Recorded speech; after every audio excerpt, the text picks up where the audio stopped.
I want to introduce Scott Brady, who's going to be our first speaker. And you always kind of ask yourself, what is the tagline of an individual and a leader? Scott, to me, is a serial entrepreneur and now a successful entrepreneur. And to me, he embodies what's happening in disruption.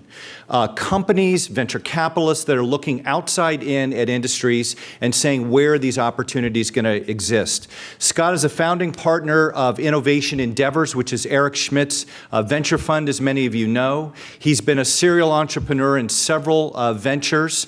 Number one, he's been the founder of Slice. Slice is an artificial intelligence company. He's been the founder, CEO of Fiber Tower, which is a wireless backhaul company, and a variety of software companies, including SQL Financials. He teaches at the Stanford Business School and focuses specifically on venture formation. Let me now welcome Scott. We're going to do a format, let him speak for a bit, then we'll do a fireside chat with a variety of issues. Please welcome Scott Brady.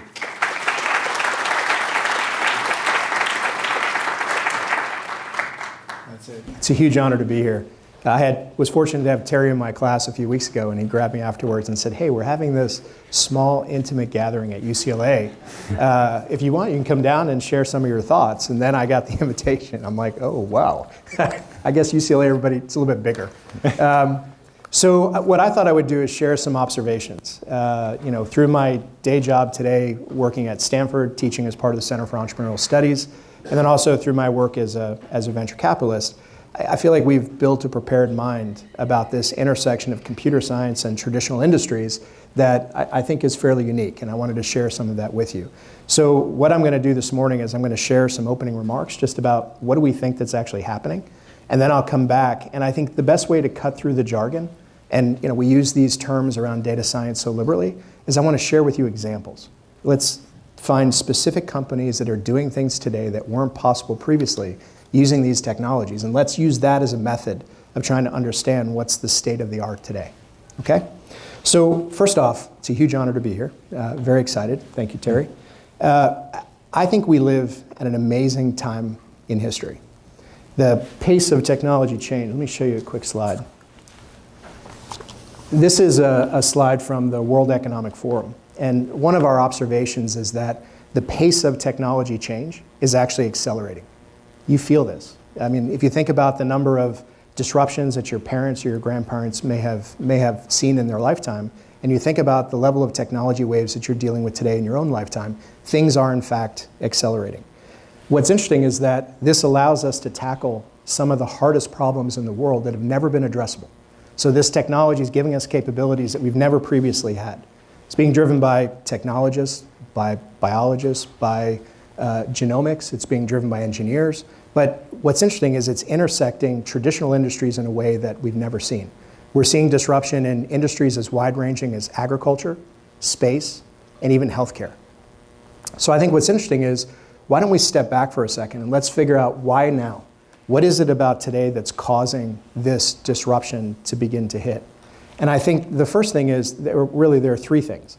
The first thing is we're seeing a massive proliferation of data.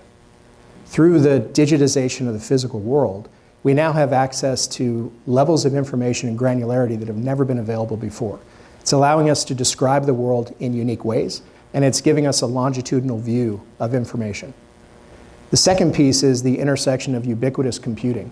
Through the rise of cloud, through the rise of very powerful edge-based computers, we can now ingest this information in real time and actually make assessments of that information and begin to draw conclusions in a way that's never been possible before. Using technologies like artificial intelligence, machine learning, topological learning, we can now begin to process this information and begin to make decisions in a way that humans have never been able to do previously. The complexity of the data, the dimensionality of the information is so high that it's beyond the scope of any one person to be able to understand the data. In fact, we don't even know what questions to ask of the data.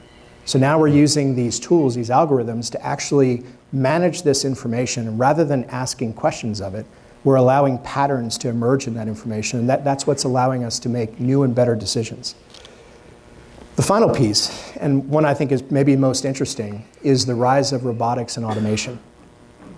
This significantly enables or significantly accelerates the throughput for experimentation. It allows us to unlock knowledge in a way that traditional hypothesis-driven research has never allowed us to do. Since we can't formulate the questions, we don't know what questions to ask. So now we're taking this massive amount of information and letting it take us on a journey, letting us find the problems, letting us intuit what are the patterns that we should actually be paying attention to. As a result, product development cycles that would have historically taken years and cost tremendous amounts of money are now being driven shorter and shorter and shorter. Rather than, by using these technologies, rather than taking that amount of time, we can begin to solve some of these problems in days or weeks or months, literally collapsing time in the product development lifecycle. So when we think about what's driving disruption, think about the tension between traditional industries and the pace with which they grow their business and this intersection of startups and new technologies that are making decisions faster, better, cheaper than ever before. That's what's creating the tension. So now when we think about the next product we want to create, we don't think about it in the context of years. We literally think about it in the context of days or weeks. So what I want to do is really dive into some examples here. Like I said, I think we liberally use these terms, but I want to point out a few extraordinary companies that we've been very fortunate to work with, that I think are using these types of technologies to solve problems that even a couple of years ago we couldn't have even imagined solving. It's allowing them to disrupt industries. It's allowing them to beat traditional incumbents that are large and entrenched in industries. And the thing I would encourage you to think about, the thing that I talk to my students about is what's possible today that wasn't possible last year or the year before that. And I think what you'll find is we can now tackle things that we've never thought were possible to attack before. So let me dive into a couple of these. I think this is where it'll get most interesting. So Plenty is a fascinating company. It is the highest funded Series B company in the US. They've raised $226 million to try and disrupt the $3 trillion agriculture industry. So a couple of years ago, Matt Bernard and Dr. Nate Story came to my office hours at Stanford and told me this incredible story. So the problem that they were trying to solve is, how do we feed the world by 2050? And in fact, when you dive into that problem, the problem is daunting. We have to increase food production by 70% at a time where we're seeing reductions in arable land, we're seeing reductions in potable water. It seems like an intractable problem. And just to help you visualize that, in order for us to have enough food by 2050 using current technology, we would have to take an area the size of India and Pakistan and farm it. It's not going to happen. So how can scientists begin to attack this particular problem? So Dr. Story did his PhD at University of Wyoming, and he began looking at transitioning from growing things outdoors to growing things in a controlled environment indoors. And I encourage you to think about an interesting, maybe thought experiment. How many of you have seen Jurassic Park? Did you ever wonder why the dinosaurs were big? Did you ever wonder why the plants were big? Well, it turns out the Earth was different. The environment was different. In fact, the environment was more tuned to helping those creatures and plants grow big. So the question is, if we can control the environment perfectly, what can we do to affect output? So what they did was, they were fortunate. They created a collaboration with Google. They spent 3 years in a lab called the Green Machine, sitting next to Google's cafeteria, and they began a series of experimentations. And using advanced machine learning, using artificial intelligence, they instrumented their entire lab. And they began growing food. They began experimenting. If you think about it, if we can control indoors everything, think of all of the questions we need to ask. How much light should I give the plant? Should I mimic what we do on Earth? Should I mimic maybe a different planet? What type of environment? How much nitrogen should be in the air? How much carbon dioxide should be in the air? How long should we give it light? What wavelength should we give it? What type of nutrients? What varietal of plants? There's an infinite, almost infinite number of questions we have to ask. And if you were to try and solve this problem serially, you would spend years and years and years trying to find what is the best mix. What they found was they could create an artificial intelligence that would learn from the experiments that they were doing. And it would design the next set of experiments. And what was fascinating is, since you're pushing the envelope, you're creating and growing things that no one on the earth has ever seen today. In fact, the AI was asking questions that no agronomist would ever ask, began pushing the boundaries of what we can test. And what they found is they got massive improvements in output. If you think about going from outdoors, where we leverage the sun, to growing indoors, we're really talking about a transformation of electrons into photons into biomass. So the question is, how do you make that equation positive?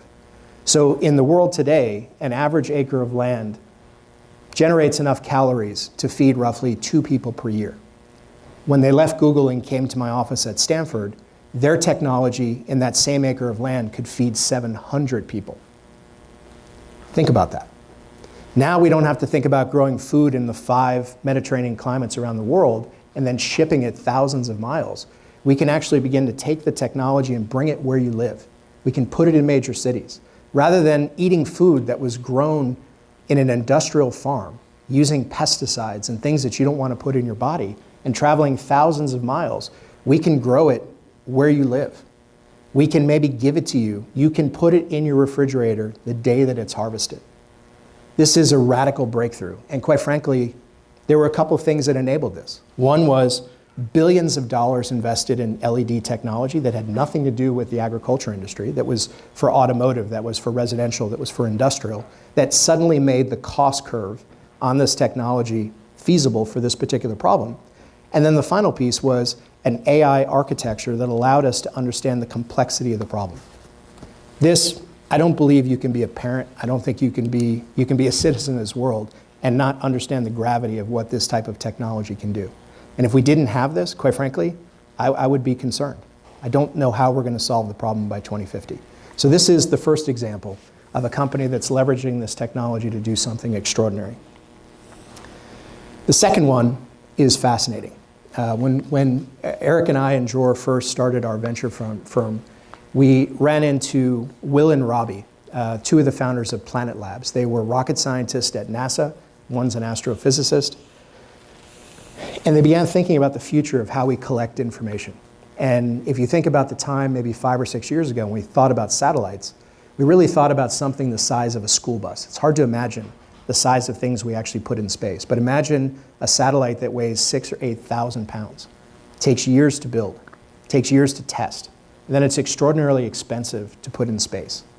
So they had a vision of creating a company that could image the world in a repeatable, predictable way. So they decided to build an entirely new category of satellites, microsatellites. So if you think about it, if 5 years ago, 10 years ago, if I would have gone into a venture capital meeting and said, we're going to invest in space, people would have thought we were nuts. Nobody invests in space. That's the domain of governments.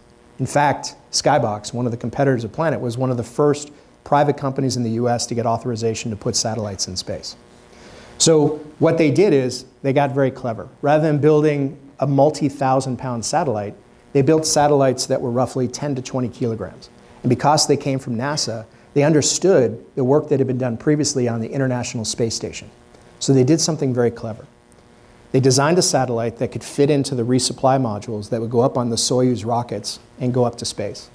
And they also knew something other people didn't know. Turns out that one of the modules on the space station actually has an ejection port.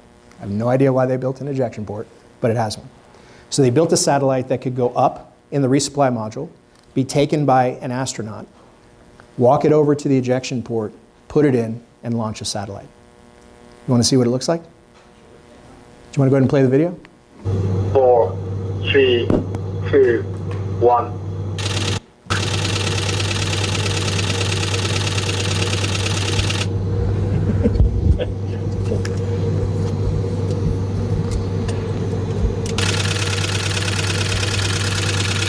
Пошел спутник. And we see a successful deploy. Так, сейчас мы вдруг через другое окошко увидим его. Вот они. You can go ahead and stop the video. Прекрасно. This was the beginning of a revolution in space. Today, Planet Labs, Planet, is the largest satellite company in the world. They've put over 300 satellites in space. They did something extraordinary last October. They became the first company, entity, in the history of the world that actually takes a direct image of every square kilometer of the Earth every 24 hours. It's a data set that's never existed. We're beginning to create telemetry for the entire planet. I don't know how that data is going to be used. It's going to be used by data scientists. It's going to be used by people in Wall Street. It's going to be used by people around the world. It's used by Greenpeace, be able to track where elephants are and where whaling boats are. And what was interesting is building this company was really building two companies. One was solving the engineering problem of how do we get an instrument in space that allows us to capture this information at the appropriate level of resolution. But then what do we do with the data? They've captured more than 7 petabytes of information. And one of the real breakthroughs that they had is they don't want to sell pictures. We can get pictures today. What they want to sell is information. So how do we use computer vision? How do we use advanced machine learning? How do we take this massive amount of information where we're imaging the entire Earth every day, and how do we begin to ask questions of that? What's changed? If I'm looking for something specific, can it help me find it? It's a needle in a haystack. This is impossible to do without technology. There's not enough people you can hire to look at this every single day. This is truly a transformational technology. And if you think about the first thing I said, that this wave is driven by proliferation of data, that's not just the data that we have today, it's the new sources of information that we're creating. This is an extraordinary leap for humanity that gives us much better information about the world that we live in. The next one is a company called Zymogen. How many of you have heard of Zymogen? One of the highest funded companies in the world, funded by SoftBank. And it was a unique mixture of talent. It was data scientists, it was biologists, it was roboticists, it was genomics experts that came together to ask a fundamental question. Given the capabilities that were created with CRISPR, our ability to edit DNA, to be able to insert changes into the biological structures, what are the things we can do from an industrial perspective? And if you think about industries that are impacted by this, it's vast.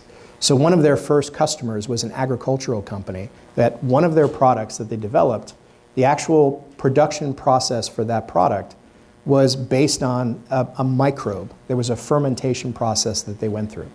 It was their secret sauce. Nobody knew exactly what the microbe was. They had a series of PhDs and they would try and test new microbes periodically to see if they could make their industrial process any more efficient. So this young company went to this large industrial company and said, we think we can build a better process. We think we can build a better microbe. And their first reaction was, how much will it cost us to buy it? And they said, it's not for sale. What we'll do is, we'll give it to you, but we want a percentage of the value that you create. And of course they thought that was absurd. They said no. So the company said, fine, I think this is a great idea. We're going to go give it to your competitor. And they said, hold on a second, we'll do it. What was interesting is that company probably tested 15 or 20 new microbes a year. This company, using automation and robotics, didn't test 10. They began testing hundreds, then thousands, then millions of examples. And in fact, they did in fact find a microbe that was substantially more efficient than anything that this company had ever used. But what was interesting about that transaction is the only thing that that company cared about was the one Pareto optimal outcome, the one microbe that was better than everything else, because that's what made their industrial process work. They missed the point. That was absolutely important.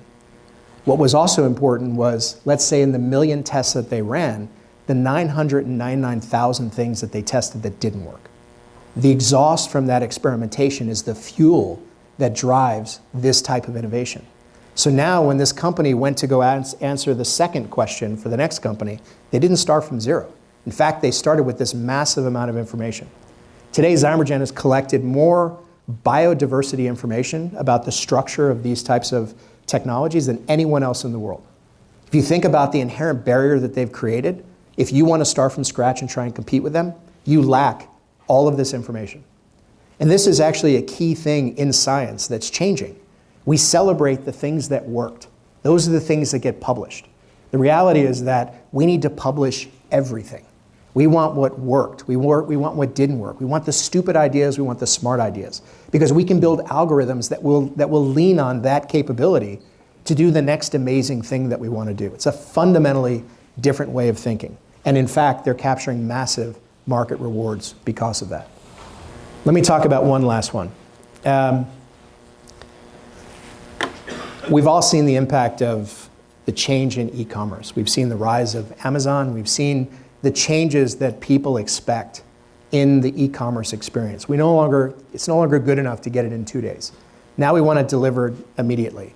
And what we're finding is that the traditional approaches to manage the supply chain and logistics to try and meet the demands of consumers, which is, I want to order it and I want it in an hour, I want it in 2 hours, is fundamentally at odds with the traditional supply chain. The idea of having a distribution center that's 2 hours outside of town that's the size of multiple football fields is anachronistic. We need to be able to think about how do we bring the technology into the urban core? How do we build architectures and capabilities that allow us to take advantage of the spaces that already exist to be able to collect and distribute all of these items to support the last mile that's about to happen? Common Sense was founded by Elram Goren. Came out of an elite unit of the Israeli military along with his founders that was working on automation and robotics. And they decided to tackle this problem. They did it in a very clever way. They created a robotic capability that exists in a semi-structured environment. So they created effectively a sparse matrix, a cube that can be deployed in any configuration, whatever the edge of the network has, whether it's in a parking lot, whether it's in a retail store. They created a very dense method of being able to store items that are going to be distributed. And then they built an AI on top of it. We don't know how consumers are going to order, but we can begin to test that data. We can begin to decide, how do we want to put things into this storage cube? Where do we want to put it? How do we get it out most efficiently? They built what I think is perhaps one of the most elegant distribution systems that I've ever seen. Let me show you a quick video. At Common Sense Robotics, we enable grocery retailers profitable one-hour deliveries for their online customers. We build networks of urban micro-fulfillment centers to make sure you're always close to your customers, scaling as your demand increases. Once an order is placed on your website, our algorithms use real-time inventory availability data and customer proximity to allocate the order to the optimal MFC. Within the MFC, items are stored in a 3D matrix of totes across 3 temperature zones. Thousands of orders are fulfilled every day by hundreds of robots, managed by our software and AI. Once an order is placed, lift robots pull totes with the order items from our storage units. Lift robots then pass the totes to ground robots.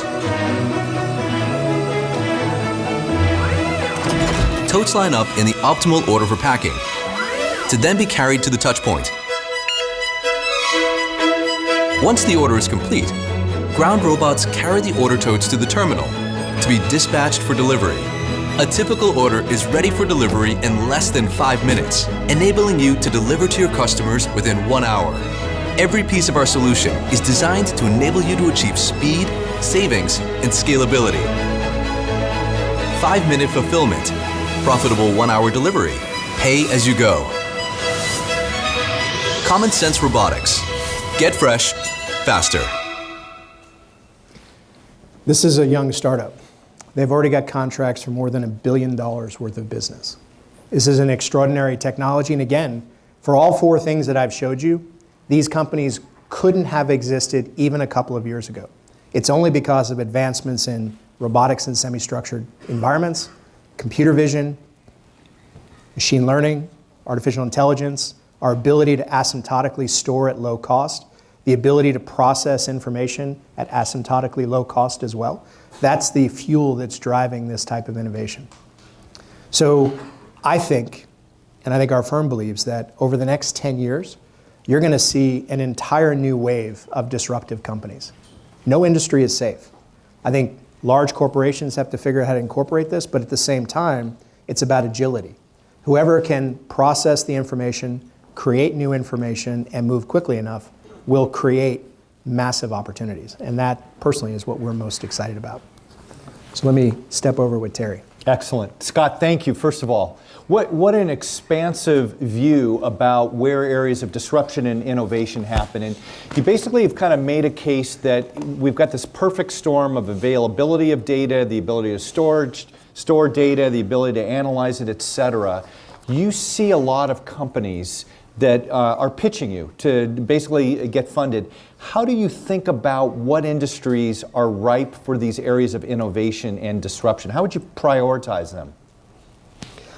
I don't think we do try and prioritize them. I think the reality is that had we tried to prioritize them a couple of years ago, we would have never considered something in agriculture. We would have never considered something in space.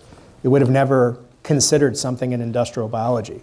So I think the reality is that we're not authors in this, we're editors. So we put ourselves in a situation to intersect with people that have a profound vision for how these technologies are going to change some of these fundamental industries. And I will tell you, I'm surprised weekly. People will come in with a vision. Not all of it will work, but some of it's extraordinary. And I think that's what's most exciting right now in terms of where we see innovation happening, is that it's not the traditional spaces we saw it happen 10 years ago. Every industry is a jump ball right now. Yep. And next level on that, if you said, listen, what does it take for these companies to win? And whether it's a young company, whether it's an established, you kind of say, listen, I need a mindset about what assets do you need, what capabilities do you need, access to data. What is your view on what it takes to win? You know, one of the interesting commonalities you'll see across these companies is they don't really sell technology. They sell solutions. They're vertically oriented. Like Plenty, for example, they could easily take their architecture and try and sell it to farmers. Farmers don't want to consume technology. And in fact, it would take way too long to try and convince an industry to accept, adopt, and learn how to use this capability. What I find most fascinating is most of these companies are going vertical. And this intersects with a time in venture capital and in private equity where you're seeing a massive collection of capital be built. You're seeing funds that are bigger than ever before. We've seen SoftBank with the $92 billion Vision Fund. You're seeing the largest firms in the Silicon Valley raise massive amounts of capital because they're recognizing this same trend. Not only at the low end are there companies that can be efficient with small amounts of capital, but there are these companies using these types of capabilities that can consume capital efficiently, and they can dominate and disrupt existing industries. So I think it's the confluence of those factors that's driving the types of companies that you're seeing. Yep. Scott, next level question on this is we have a lot of people here, I mean all of us at some point in our career are with established businesses, established enterprises. They see you and your portfolio companies coming. What is your advice to them to ensure that they can still win amidst these disruptions? We could spend a whole day talking about that one. There's a couple aspects to that. I think one is many of these large companies are becoming very sophisticated. So we have partners at our fund. We work with many of these large organizations that will try and work with us to create capabilities where they can help these young companies and get front row seats to what's actually happening. But I do think there's a structural aspect to this. And if we go look at it more from the academic domain, a lot of the early research on this was done originally with one of your teaching partners, with Clayton Christensen at Harvard. We talked about this concept of an innovator's dilemma. And I think historically we looked at innovation at large corporations primarily through the lens of having to take it out of the core business and really do it externally, whether that be through acquisition or through other methods. And I think at a time in history that was probably correct. One of the more fascinating current researches that I find interesting is Professor Charles O'Reilly at Stanford wrote an amazing book where he talks about the ambidexterity of the next generation of big companies, meaning that they have to be both facile in dealing with their core business and all of the issues associated with it, but at the same time they have to be agile and innovative. And if you get to the heart of that, it's really a couple of things. One, it's about attracting the right talent. It's interesting that many of the technologies that I talked about here, if you weren't studying computer science, if you were studying computer science more than 10 years ago, you probably didn't learn this. It doesn't mean that you didn't come back and you're not a continuous learner and you did learn it, but it means that this is new. You need to get people that are at the bare metal. It's possible to be young in your career and be the best in the world at a particular technology. I say the second piece is really around compensation and risk. If you think about a large company, who makes the most money? It's the person who controls the largest P&L. And if you think about the benefits and the rewards that we give them, they're tied to predictability. We expect them to run a business. We expect them to deliver results. If you think about risk through the lens of the types of things that we do as a venture capitalist, for every 10 things that I do, 6 of them flat out fail. They're great ideas, great companies, but they couldn't get product market fit and they failed. 2 or 3 might return capital, they might deliver some type of return, and ultimately 1 or 2 pay back everything else. It's pure power law. If you go into most large organizations today and you talk to the people and say, what would happen if you failed 6 times out of 10? To a person, they would tell you they'd be fired. So the biggest changes that have to happen to allow large organizations to begin to adopt these technologies are really structural. And they're very intimate to the core of these companies and their cultures. They have to be willing to accept more risk in certain aspects of their business, and they have to be able to retain and attract world-class talent to try and attack these problems. Scott, let me follow up on that last one about what established companies need to do in terms of talent and compensation and culture. Is it fair to say the implication of what you're saying is most established companies won't achieve that? History will tell.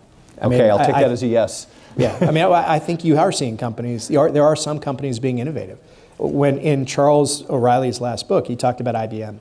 Really fascinating to see effectively one of the oldest maybe technology companies, certainly in the US, potentially in the world, but they've been incredibly agile in adapting. If you look at the sources of revenue they have today compared to where they were 10 years ago, they have brand new sources of revenue at scale that, quite frankly, they weren't involved in 10 years ago, and many of those weren't acquired through buying other companies. So I do think there's exemplars out there of companies that have, in fact, done a good job. And I think there's a new type of leadership that has to be put in place in these organizations that acknowledge these changes and really begin to devote the resources to try and make them happen.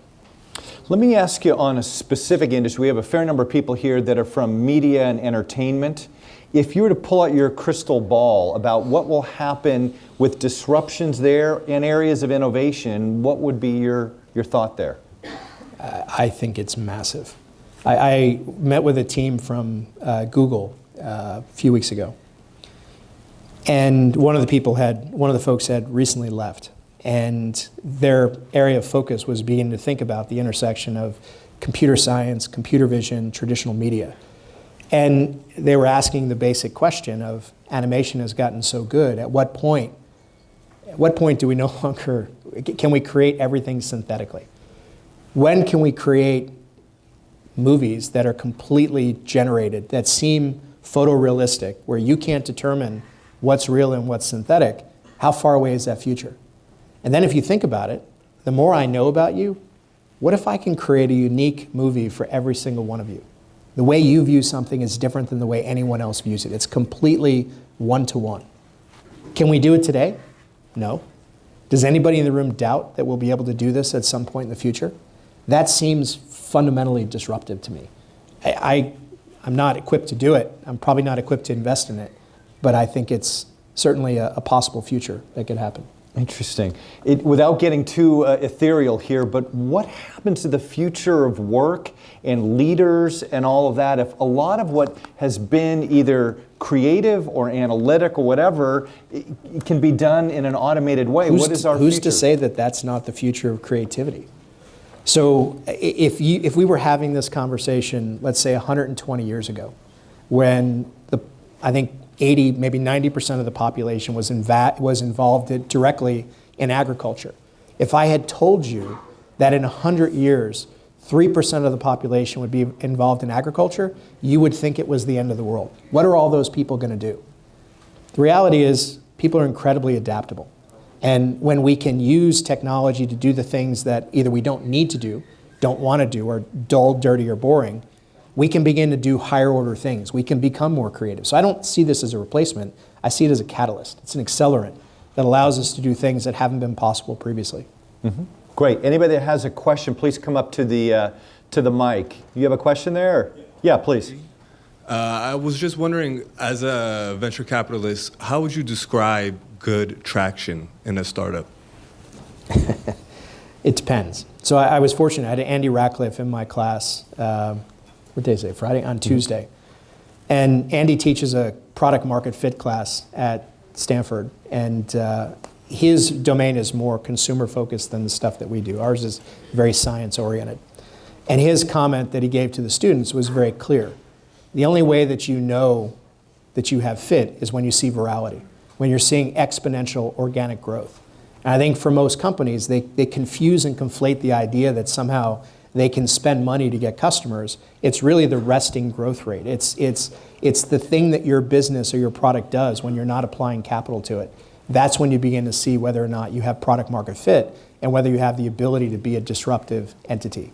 So for him, it's not being confused by some of the early traction you might get in terms of paid customer acquisition.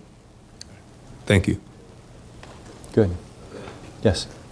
Hi. So as you work with some of these startups that kind of infringe on industries, mainly the one that jumped in my head was like Plenty, that have constituents and that are represented by senators, congressmen. How do you work with government officials to make sure that they become partners rather than potential adversaries for these startups that impacts industries? I mean, this is one of the rare examples where all of the non-market interests actually align. We're trying to create more food, cheaper, that's higher quality and safer than people have ever consumed in the past. To give you an example, Plenty was the first indoor company to achieve full organic status. And instead of taking the 5 to 7 years it normally takes, they did it in less than 2 months. We're really at a breakthrough. And I think what it requires is a governmental and a regulatory process that is aware of the change that's happening. And I would say in this particular case, not only were they hoping for it, they need it to happen. So you've got, I think, an active set of constituencies that are highly aligned to try and make this happen. Doesn't mean it won't create disruption for some of the incumbents in the industry, but net, we need this. Thanks. Excellent. Scott, let me ask you just on that topic, autonomous vehicles. Autonomous vehicles, using your argument, which would make a lot of sense, is going to save lives. It's going to reduce greenhouse gas emissions. If you put autonomous vehicles together with ride sharing, people don't need to own cars. Whole bunch of great things. Mm-hmm. There are 2 million truck drivers in the U.S. There are another 1 million bus drivers, et cetera, that are out there. Potential big job loss. Mm-hmm. And obviously you need a good regulatory environment, good public policy, et cetera. Explain more, how do you navigate that? Because you can still have kind of less rational arguments back that are fairly powerful, that can slow adoption, can create a very difficult environment for innovation. That's a very complex question, obviously. Eric wrote a piece for Business Week where he talked about this. I'd encourage you to maybe look it up and just see his perspective on what does it mean to see changes within industries in terms of what's autonomy going to bring? First of all, these changes don't happen overnight. I don't think you're going to see, even though there's a lot of hype about autonomy, it's going to take years. It's not only going to take years for the technology to mature, it's going to take years for the cost to decline. It's going to take years for us to move out of the heterogeneous environment we're going to be in, where we have autonomy mixed with, with still human-driven vehicles. During that process, though, there will be dramatic change. And I think what will happen is there will be certain aspects of the industry that will remain non-automated, but you will begin to see a transition where the people that have historically done these roles will begin to do different things. And I think it's incumbent upon us to really think about, how do we enable this change? How do we create the right type of training? How do we begin to envision the next set of opportunities that people can do? So I'm not smart enough to know exactly what it's going to look like, but I think we as a society and quite frankly as a species have become very adept at change. And I think as this happens, we'll begin to change as well. It will be painful, but it will also deliver extraordinary unintended benefits as well. It's interesting. I have twins that are juniors in college. And I remember my daughter was writing one of her essays for undergraduate admissions. And one of the colleges asked her to write a tweet about the future of her vision of the world. And I was really fascinated by what she came up with. She's a junior, so this was a couple years ago. She wrote a tweet about autonomous vehicles, and she called it a renaissance of human learning. She was thinking about all the time that people spend in cars, mindlessly driving and wasting time. And you live in an environment where traffic is horrible. And she envisioned an opportunity to learn, a renaissance. People can learn new languages. They can understand new things. They can take that time to be productive. And the vision of the world through her eyes, through a 17-year-old's eyes, I found inspiring. That's the vision that I think would be fascinating for us to try and do, is how do we take advantage of what autonomy is going to bring to do something extraordinary for ourselves and to do something extraordinary for society. I hope she's right. God, what a great kid. Let me ask you, crystal ball. You know, you just look historically, kind of contextually on technology. 80s was the era of PCs. 90s, 2000 was the era of the internet. 2007 began the smartphone revolution with the iPhone and everything mobile. Today it's data because of all the data being created and all the great innovations you talked about. You fast forward a few years, what will it be in a few years? Will it be blockchain, quantum computing? What will you think will be our conference 5-10 years from now? Yes, it will be all those things. I mean, I think we're poised for a quantum event. Spiros Michalakis is one of close friends of our firm. He's at Caltech. He's the guy who just published the solution to the quantum Hall experiment, which has, I think, earned 9 Nobel Prizes over the last 100 years. People that are way smarter than me believe that we're going to achieve something in the next couple of years where we're going to be using quantum computing to do something that would have been impossible to do otherwise. And I think that's the beginning of a very long journey on the quantum side. I think the types of data things and the types of algorithmic technologies we're talking about today, these are like oxygen. They're going to be there forever. Things like cybersecurity. We're not going to be talking about this for the next 5 years. We're going to talk about this for the next 100 years. We think about the intersection of biology. We think about our ability to begin to extend human life. Again, these aren't concepts we'll talk about for a short period of time. These are concepts that are permanent. We're going to be talking about these forever. So I think this is a new refrain that we have. It's a new set of capabilities that are going to enable things that, quite frankly, we probably can't even imagine today, but are going to happen, many of them, in the lifetimes of the people who are in this room right now. Excellent. Scott, let me ask you in the final couple minutes we've got, a final set of kind of piece of advice to you, to the students that are here. What professional advice would you give to students that are obviously going to be navigating their own leadership career, have to make decisions about what sectors, what type of jobs, knowing jobs are going to change? What advice would you give to students here today? So I think it's interesting. When you look at these companies that I was talking about, it's not a team of 100% data scientists. It's an amalgamation of really smart people with very heterogeneous skills. It takes left and right brain for these companies to be successful. So while it will require, if the new utility is having these capabilities, it will require these smart people.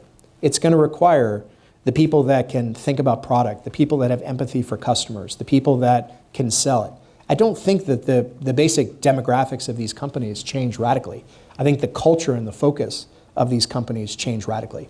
I will say, and both of my, maybe it's not a surprise, both of my kids are studying computer science and engineering.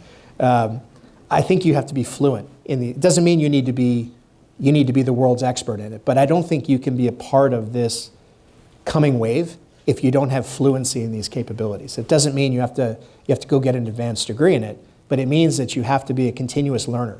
You have to be willing to deal with the difficult and ambiguous process of trying to become knowledgeable about these capabilities. So when you're in these companies, you have empathy and knowledge and can participate in the vision that they have. So I think those are going to be the binding elements that are going to create the companies of the future. So Scott, let me just extend a huge thank you. Number one, congratulations on all the successes that you have had and likely will have in areas of innovation that are fundamental in society. Thank you for sharing with us how you look at the world. This has kind of opened our eyes, and I think a great opening to the conference about what is in the art of the possible and what things do we need to think about as leaders going forward. Great presentation, a big thank you. Thank you. Thank you for having me.